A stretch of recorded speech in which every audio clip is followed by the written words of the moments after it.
তাহলে এই ধরনের জায়গা কই আমরা আজ পর্যন্ত এই সরকার ডক্টর ইউনূস ওই সিভিল সোসাইটিকে ডেকে গিয়ে কথা বলেছে? আপনাকে দেখেছেন চারিকাছে সমাজে এতগুলো লোক আছে কথা বলি, উনি ধরে পছন্দের লোক উনি বিভিন্ন কমিশনে বসিয়ে দিয়েছেন। আপনার কমিশন করার অধিকার আপনাকে কে দিল? আপনার বৈধতা নিয়ে প্রশ্ন আছে, কমিশন কোথা থেকে করবেন? আপনি ওটাকে সলভ করেন। আমরা তো সমর্থন করতে রাজি এক পাই, আমরা তো এই সরকারের পক্ষের, আমরা তো ডেফিনেটলি শেখ হাসিনাকে এই ফ্যাসিস্ট হতে ফিরে আসতে চাই না, যে কোনো মূল্যে তাকে আমরা প্রতিহত করবো, এবং প্রতিহত করছে বলে আপনি এখনো টিকে আছেন। যদি আমরা প্রতিহত করার চেষ্টা না করতাম বিভিন্ন ক্ষেত্রে, তাহলে এই সরকার দুর্বল, এত দুর্বল একটা সরকার তো এখানে টিকে থাকবার কোনো কথা না। একটার পর একটা আসছে, আমরা এটাকে এই জনগণ, যেহেতু আমরা মনে করি গণ অভ্যুত্থান আমাদের রক্ষা করা কর্তব্য, জনগণ যতটুকু গেছে এটাকে রক্ষা করা কর্তব্য, আমরা সেটা পালন করছি, এবং আমরা দেখতে পাচ্ছেন আগামী দিনে পালন করব। পরে কেউ যদি আমাদের সমালোচনা শুনে মনে করে যে আমরা এই সরকারকে অ্যাবান্ডন করে দেবো না, আমরা এটা করবো না। গণ অভ্যুত্থানকে আমরা ছাড়ছি না। গণ অভ্যুত্থান সংরক্ষণ তাকে করা, এটা আমাদের ডেফিনেটলি আমাদের জীবনের সঙ্গে আমাদের লাশের উপর দিয়ে ঘটবে যদি অন্য কোনো পরিবর্তন ঘটে। কিন্তু তার মানে এই নয় যে আমরা যেটা ন্যায্য সমালোচনা এটা আমরা করবো না। অবশ্যই আমরা জনগণের পক্ষে আমাদের কথা বলতে হবে। তাহলে আমরা অন্তত একটা বিষয় আমি আপনাদেরকে বোঝাতে পেরেছি যে এটা একটা রাজনৈতিক সংকট, এটা আইন দ্বারা একটা সমাধান হবে না, এবং কোনো রাজনৈতিক সংকট পৃথিবীতে আইন দ্বারা হয় না। কারণ আইনের উৎপত্তি জনগণ থেকে, জনগণের সার্বভৌম ইচ্ছা থেকে। আমরা যাকে সার্বভৌমত্ব বলি, এটা একান্তই জনগণের অভিপ্রায়। আমরা যারা এই লক পড়ছি, কি রুশো পড়ছি, এটা পাশ্চাত্য চিন্তা বটে, হতে পারে, কিন্তু আমরা তো আধুনিক রাষ্ট্র হতে পাশ্চাত্যই। বলে আমরা যারা রুশো পড়েছি, কি লক পড়েছি, কি হবস পড়েছি, আমরা প্রত্যেকেই জানি যে সার্বভৌম যে ইচ্ছা বা অভিপ্রায় এটাকে বলে রাষ্ট্র, এবং সার্বভৌম ইচ্ছা বা অভিপ্রায় এটাকে বলা হয় গণতন্ত্র। গণতন্ত্র মাত্রই যখন জনগণ তার ইচ্ছাকে, অভিপ্রায়কে অভ্যুত্থানের মাধ্যমে বর্তমান করে তোলে। প্রতিনিধি না, প্রতিনিধিমূলক নির্বাচনটা মেজরিটি এবং মাইনরিটি। আপনি যখন কাউকে প্রতিনিধি নির্বাচন করেন ভোট দেওয়া, তখন কি হয়, আপনি মেজরিটি যে ভোট পায় তারা ক্ষমতায় যায়, আর যারা মাইনরিটি ওরা তখন হেরে যায়। কিন্তু গণ অভ্যুত্থানে জনগণ উত্থিত, জনগণ উত্থিত মানে হলো জনগণ বর্তমান, খোদ গণতন্ত্র হাজির হয়ে গেছে, ফলে তার সঙ্গে আর কোনো কথাবার্তা চলে না। এখন এই গণতন্ত্রকে তো আপনি আবার গিয়ে ওই বিরাট বিদ্যুতের মতন আবার গিয়ে বোতলে ঢুকাতে পারবেন না, এটা তো হয় না। ফলে সভাপতি সমাজে নানা রকম বিশৃঙ্খলা তৈরি হবে। গণ অভ্যুত্থান যে ধরনের আশা ভরসা আমাদের মধ্যে গড়ে তুলেছে, সেই আশা ভরসাগুলো আমরা কি করবো, আমরা এটাকে দুর্বল করার চেষ্টা করব, এবং যত বেশি দুর্বল করার চেষ্টা করব, ঠিক ততটাই আমরা কি করবো, আমরা ভুলের দিকে চলে যাবো, ক্রমশ একটা পর একটা ভুল করতে থাকবো। তা আমি মনে করি যে দেখুন, এই যে ব্যাপারটা, যেটাকে আমি আপনাদের আজকে যে শিক্ষা সংস্কারের যে শিক্ষা সংস্কার সময় আছে স্যার, আচ্ছা, আমরা যে শিক্ষা সংস্কারের সঙ্গে যুক্ত করেছি, তো এবং সেটা খুবই সঠিকভাবে করেছি। কিন্তু এই সংস্কারটা আমাদের বলবো যে রাষ্ট্র গঠনের, আমরা বলি শিক্ষা ব্যবস্থা এবং রাষ্ট্র গঠনের ক্ষেত্রে শিক্ষা এই ধরনের ভূমিকা রাখে। এখন আমাদের শিক্ষা ব্যবস্থাটা কি বাংলাদেশে? আমি একটু পানি খেয়ে নিয়ে এটা খাওয়া করবেন।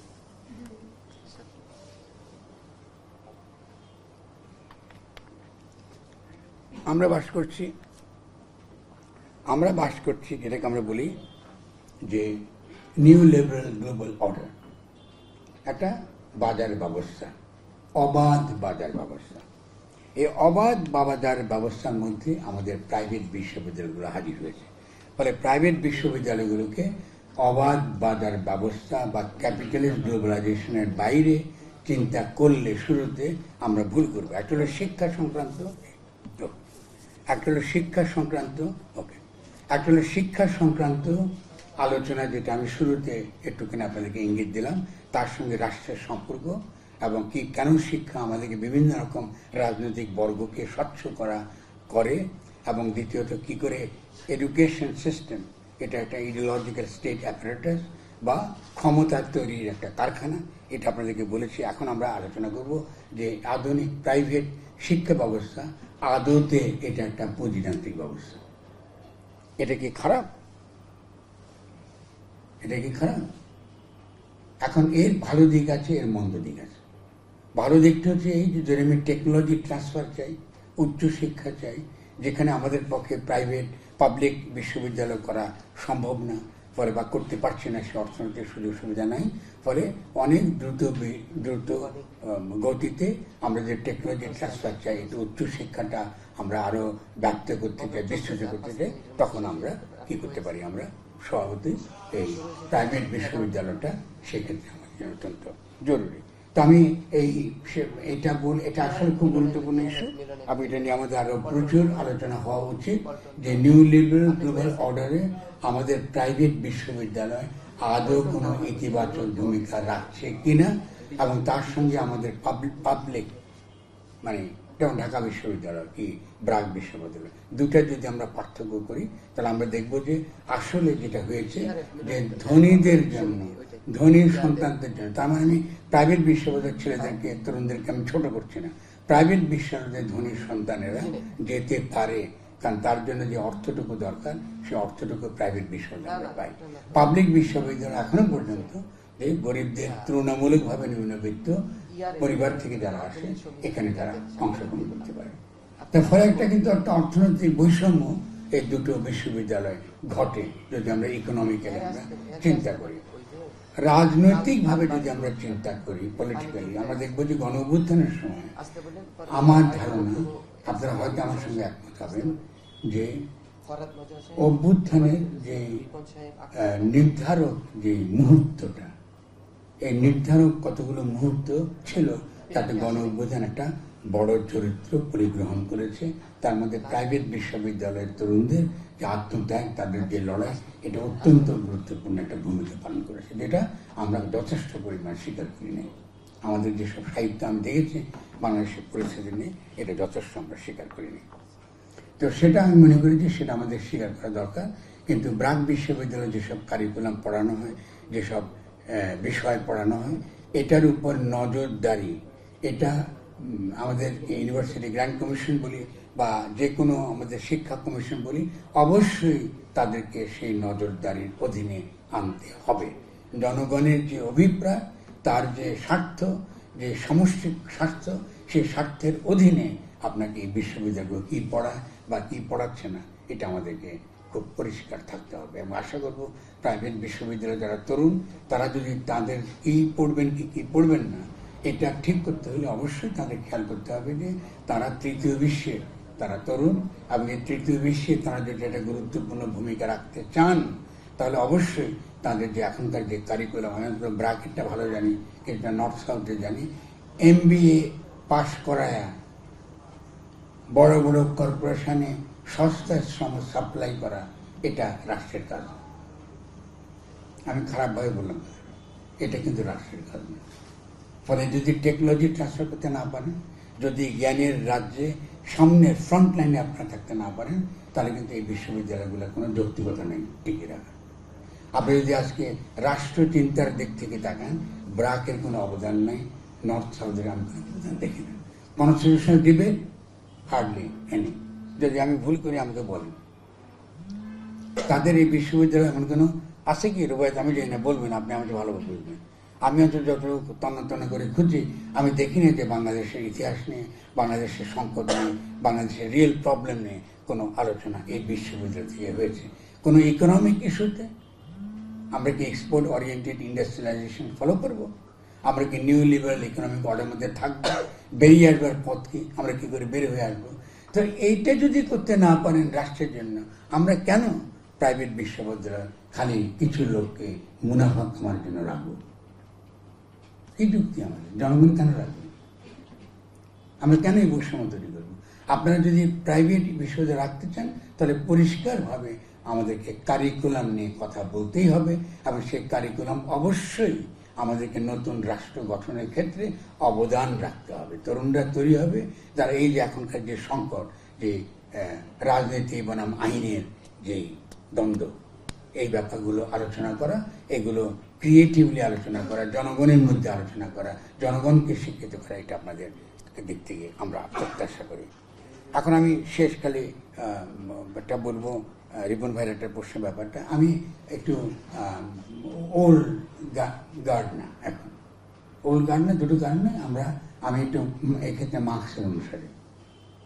কমিউনিস্ট ইশতেহারে লেখা আছে যে কমিউনিস্টরা আলাদা কোনো দল করে না, কংগ্রেসে কোনো আলাদা দল করে না।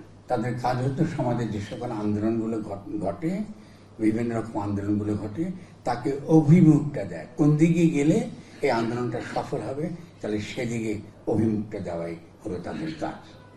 আমি বিএনপির সঙ্গে অত্যন্ত ঘনিষ্ঠভাবে কাজ করেছি। এই গণ অভ্যুত্থানটা বিএনপির নেতৃত্বে হওয়ার কথা ছিল, কিন্তু বিএনপি এটা করেনি। বিএনপি নির্বাচন চেয়েছে এবং তারা ঠিক আছে, আমি তাদেরকে সম্মান করি, এটা তাদের কাজ। নির্বাচন আমাদের দেশের জন্য কোনো সমাধান নয়। এবং যখন আপনি নির্বাচনের কথা বলবেন, তখনই দুটো বিপদটা আসবে। আপনি কি গণপরিষদ নির্বাচন চান, নাকি এর ফ্যাসিস্ট রাষ্ট্রপতিকে টিকিয়ে রেখে আপনি খালি ক্ষমতা দিতে চান? এটাও পরিষ্কার না বিএনপির বক্তব্যের মধ্যে। কারণ আমি বিনয়ের সঙ্গে, এটা শহীদ বেনবাকে বলছি না, যত নেতা আছেন তাদের প্রত্যেককে আমার বন্ধু এবং মিত্র বলে আমি মনে করি। তারা দেশকে ভালোবাসেন, আমার চেয়ে কোনো অংশ কম ভালোবাসেন। ফলে আমি তাদের কাছে বিনয়ের সঙ্গে বলেছি, আপনাদের এই নীতি, যে নির্বাচনের নীতি, যে নীতিটা হচ্ছে যে এই ফ্যাসিস্ট সিস্টেমকে রেখে এখানে ওখানে দু একটা সংস্কার করে আপনারা আবারও আওয়ামী লীগের মধ্যে ক্ষমতায় আসতে যাচ্ছেন, এটা কিন্তু তরুণরা গ্রহণ করবে না। ফলে যতই রাগ করেন যে তরুণরা কেন এই নতুন দল করতে চাইছে, এটা করলে হবে না। তরুণদের অধিকার আছে নতুন রাজনৈতিক দল করবার। এবং কারণ বিএনপি তাদের যে তৃষ্ণা, তাদের যে আকাঙ্ক্ষা, তাদের যে লক্ষ্য, এটা যে মেটাতে পারে, সেই প্রত্যাশা বা সেই ভরসা বিএনপি বলুন কি জামাতে ইসলামী বলুন, তারা সেই ভরসা তরুণদেরকে দিতে পারছেন না।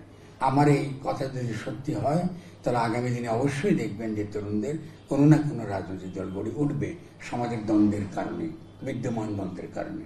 আর যদি বিএনপি ক্ষেত্রে অত্যন্ত ইতিবাচক এবং বিচক্ষণ ভূমিকা পালন করে, যে সমাজে ইতিমধ্যে অভিপ্রায়ের ব্যাপারটা, জনগণের সার্বভৌম অভিপ্রায়ের ব্যাপারটা এসে গিয়েছে, হাজির হয়ে গিয়েছে, আপনারা তাকে কিন্তু পেছনে আর নিতে পারবেন। আপনি কি চাইলে 72 সালের আগে যেতে পারবেন? আমরা কি পারবো? আমরা কি 72 সালে আমাদের যে প্রতিশ্রুতি, আমরা যা করতে চেয়েছি, এটাকে আমরা করতে পেরেছি? আমরা গত 50 বছর পারি নাই। সেজন্য তো আমরা 72 সালে আগে আবার কি পাকিস্তানে কি যোগদান হব না। 47 সালে কিন্তু আমরা পেছনের দিকে যাবো না। ফলে আমাকে এখানে আক্তারও আছেন, ফলে এখানে আক্তারকে বলতে চাইছি যে আপনাদের এত তো ব্যাখ্যা করার দরকার নেই। যদি বিএনপি আমাদের রাজনৈতিক ইচ্ছা এবং অভিপ্রায়কে মেটাতে পারে, অবশ্যই তরুণদের কোনো আলাদা রাজনৈতিক দল করার দরকার নেই। খুব ক্লিয়ার। আমি তাদের অনেক নেতাকে বলেছি যে যদি এটা থাকে, তাহলে নিশ্চয়ই অটোমেটিক্যালি তরুণদের বিশাল একটা অংশ, যেই দলই এই তরুণদের অভিপ্রায়টা, তাদের মধ্যে দিয়ে জনগণের যে ইচ্ছাটা প্রকাশিত হয়েছে, যদি তারা এটাকে ধারণ করতে পারে, তাহলে তো নতুন দল করার কোনো প্রয়োজন পড়ে না। যদি ধারণ করতে না পারে, তাহলে তরুণদের একটা নতুন দল অবশ্যই আসবে। আপনারা যদি এই একবার দল করব, একবার দল করব না, এই বিভ্রান্তিতে ভোগাটা ভুল। যদি দল করতে চান, আপনারা অবশ্যই দল করবেন। কেন দল করবেন, ওটা কিন্তু সঠিকভাবে আপনাদেরকে জনগণকে বোঝাতে হবে। যেই গণ অভ্যুত্থানটা আমি মনে করি যে এখন একটা জায়গায় গিয়ে ঠেকে গিয়েছে, এই গণ অভ্যুত্থানকে, বিজয়ী গণ অভ্যুত্থানকে পূর্ণ করবার জন্য অবশ্যই তরুণদের নতুন রাজনৈতিক দল করার প্রয়োজন হতে পারে। এবং এটাই কিন্তু ইতিহাসের নিয়তি, এটাই কিন্তু দাঁড়াবে। আমরা চাইবে না, আমরা হয়তো অনেককে যদি নাও চাই, ছোট্ট একটা গ্রুপ দাঁড়াতে পারে, ঠিক আছে। ফলে সমাজের যে মূল যে বিষয়গুলো, রাজনৈতিক বিষয়গুলো সমাজে এসে গেছে, সমাজের চেতনায় রাজনৈতিক তর্ক বিতর্কে এসে গেছে, এটাকে আমরা জোর করে কিন্তু আমরা পিছিয়ে ফেলতে দিতে পারি না। ফলে সরকার নির্বাচন আর গণপরিষদ নির্বাচন, এটা হচ্ছে গুরুত্বপূর্ণ তর্কের বিষয়। আমরা মনে করি রাজনৈতিক দলগুলোকে ঠিক করতে হবে, তারা কি গণপরিষদ নির্বাচন চান? যদি গণপরিষদ নির্বাচন চান, তাহলে তাদের লক্ষ্য হবে নতুন বাংলাদেশ গঠন করা, পুরনো সংবিধান ফেলে দেওয়া। এই সরকার যদি আমাদের সেটা করতে ব্যর্থ হয়, তাহলে রাজনৈতিক দলগুলোর উপর সে কর্তব্য করতে হবে। এটা তারা করবেন। তারা তরুণরা যেখানে এসে ছেড়ে গেছেন, সেখান থেকে তাদের সেই দায়টা কাঁধে নিয়ে তাদের উচিত হবে আগামী দিনে যে নতুন বাংলাদেশ গড়বার যে প্রত্যয়টা আমরা দেখেছি এখানে, এটা তারা গড়ে তুলবেন। এবং আমি সেই আশা ব্যক্ত করে, এবং আরও আমাদের মধ্যে পারস্পরিক আলোচনা, তর্ক বিতর্ক আমরা করব।